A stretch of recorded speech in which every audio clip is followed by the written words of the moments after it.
Day 3 of the Democratic National Convention gets underway today in Chicago, and tonight's theme is a fight for our freedoms. CBS's Caroline Cummings is in Chicago this morning at the United Center to give us some insight into what's happening there. Good morning to you. And we want to start with this. We heard from former First Lady Michelle Obama, got the crowd excited. Former President Barack Obama also got the crowd excited. What are some of the key takeaways from their speeches?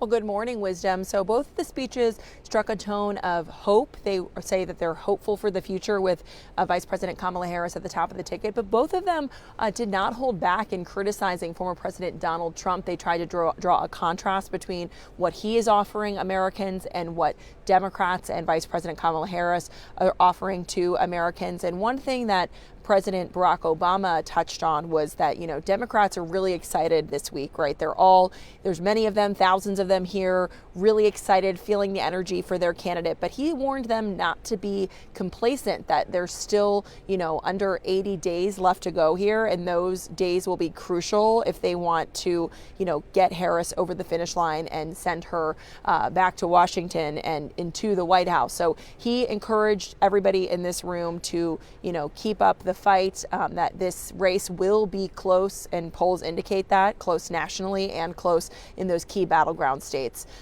like Wisconsin, where Kamala Harris was campaigning last night, and that's why she wasn't here to hear those remarks live. Wisdom. All right, so we know you've extensively covered Tim Walz's political career. What can we expect from his speech tonight?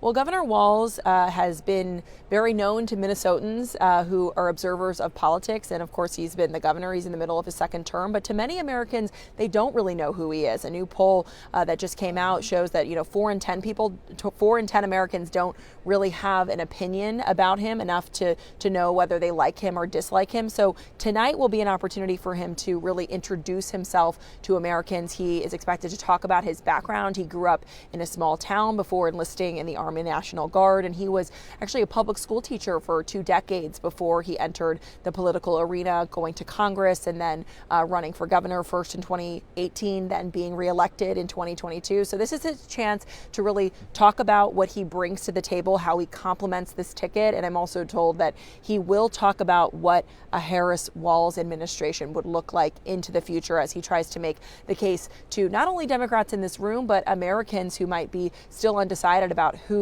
has their vote come in November. All right, we know you have to go because you have other work to do, but give us a quick answer in regards to the protests that are expected today outside the arena.